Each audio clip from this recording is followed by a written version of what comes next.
欢迎来到巴巴娱乐呀频道，请订阅频道，所以大家不要错过当天最热门的新闻。我们今天的时事通讯包括以下内容：从财报角度看，欢瑞为何一定要捧红诚意？7月26日，欢瑞发布2025年前3季度业绩预告，和预料的一样，虽然有《锦衣之下》《琉璃》等热播剧在手，欢瑞的业绩却并不像其旗下部分艺人一样呈上升趋势，反而多领域都以强弩之末。基于业绩，再看前段时间引起巨大波澜的琉璃云歌会事件，也就不难理解公司为何吃相如此难看了。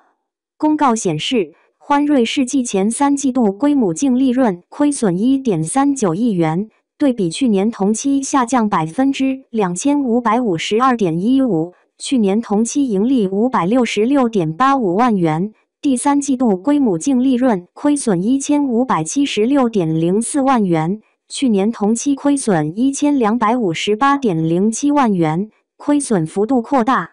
欢瑞解释，因部分播出项目剧集减少及项目周期影响，公司影视剧销售收入及艺人经纪收入较上年同期大幅减少。同时，报告期公司影视剧项目《锦衣之下》《秋蝉琉璃》《长安诺》等剧集播出，与上年同期影视剧项目《听雪楼》播出相比，相关项目的营销宣传力度有所加强，销售费用大幅增加，导致净利润较上年同期大幅下降。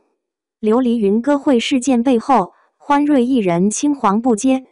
与去年暑假档坐拥《陈情令》《亲爱的》《热爱的》等爆剧不同，今年暑期档多部电视剧都反响平平，仅琉璃激起了小小的水花。但随着云歌会强行拆掉袁冰妍和程毅的冰城之剧中 CP， 欢瑞提纯操作引起了剧粉的极度不满。目前，豆瓣琉璃云歌会的评分低至 2.5 分，多数剧粉为其打出了1星的低分。琉璃在播期间热搜频繁，也对应欢瑞公告中的相关项目营销宣传力度有所加强一语。男主程毅和女主袁冰妍因这部剧从18线飞升至有姓名，虽然不能与欢瑞其他当家艺人等相提并论，但也算欢瑞示威之后再度捧红的艺人。欢瑞如此着急的捧红程毅和解绑冰城之 CP， 从财报来看，主要是因为公司艺人经济面临严重的青黄不接的问题。半年报显示，2025年上半年来自艺人经纪的收入为 3188.8 万元，去年同期为 7545.58 万元，跌幅超过 50%。欢瑞此前曾坐拥杨幂、李易峰等一线当红艺人，随后当家男女花旦纷纷出走，欢瑞继续通过输出爆剧来稳住公司的业绩，但限股令一出，公司库存的古装剧多数面临无法播出的局面，卖剧卖不动，艺人青黄不接，两大扛把子业务均遭遇了巨大打击。目前，杨紫为公司最核心的艺人，但其解约和另立门户的传言一直不绝于耳，且杨紫今年并无新剧播出，出现了尴尬的断档期，导致其上半年吸金能力减弱。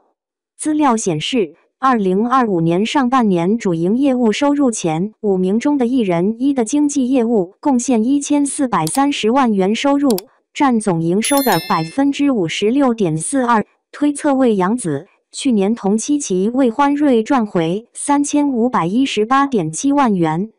娱乐圈更新换代极快，尤其选秀综艺层出不穷，近年来大火的艺人多出身于选秀，即使拍戏也多与爱优腾等平台合作。欢瑞作为受限股令影响最大的几家制作公司之一，在对抗平台时话语权较小，难以通过平台路子捧红自家艺人。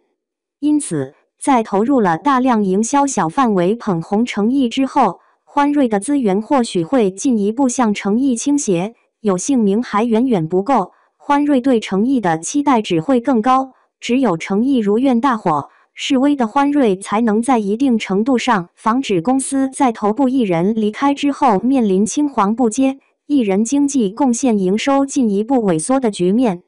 锦衣之下流离之后作品断档的欢瑞还有什么？欢瑞的另一尴尬之处在于作品断档。其实这2年欢瑞作品断档的问题已十分突出，毕竟是曾出品《古剑奇谭》《青云志》等大火爆剧的头部影视制作公司。虽然这2年受限古令影响，但锦衣之下流离也算相对挽回了一些颜面。更糟糕的情况可能还在后面。此前欢瑞作品断档主要是因为限古令影响，储备的古装剧难以播出，甚至难以售卖，但积压了几年的锦衣之下最后也顺利排档，让欢瑞小小翻身。而目前来看，限古令并无要放开之意，且受疫情影响，许多剧组在上半年都未开机投拍，无法排播变成了无法开拍，那相对来说还是无米有炊坏过有米无炊。半年报显示，目前欢瑞开机拍摄的影视剧项目为《迷局破之深潜》，拟拍摄的影视剧包括《梦醒长安》《遥向传奇》《10年一品温如言》《南风知我意》，仅《梦醒长安》未开机状态，其余均未筹备阶段。当然，从储备剧目也可以看出欢瑞对诚意的宠爱，《迷局破之深潜》和《梦醒长安》均未诚意主演。从各方信息来看，《梦醒长安》的主演们陆续杀青，但从制作到排播仍有一段时间。这期间，欢瑞只有等待库存剧《山河月明全羽立盗墓笔记之云顶天宫下》的播出。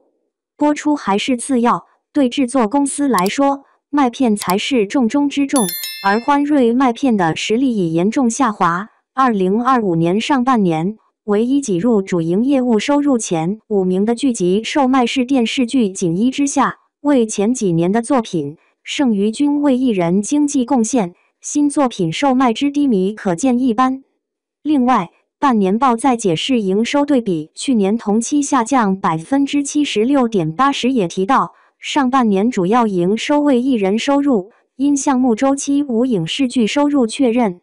而欢瑞的半年报更是出现一个奇怪的数字，上半年影视剧及衍生品收入未付，这在财报中相当罕见，但结合欢瑞前些年的业绩，或可推测是剧集收入分成金额减少，相应冲回多季的收入。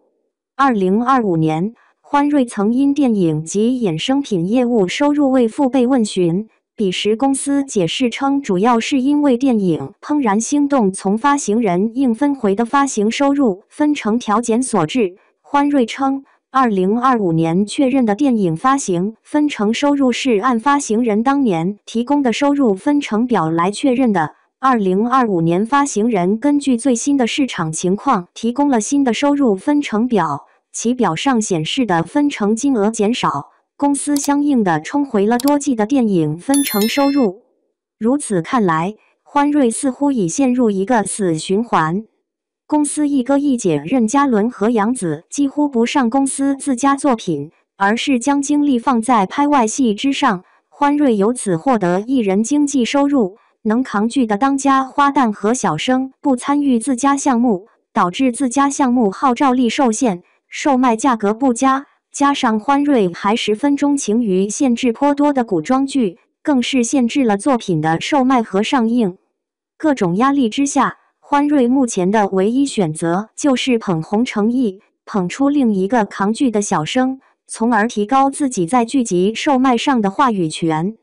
只是资本市场留给欢瑞的时间并不太多了。2025年欢瑞已因为计提各种减值亏损 5.51 亿元，2025年大概率继续亏损，2025年被 ST。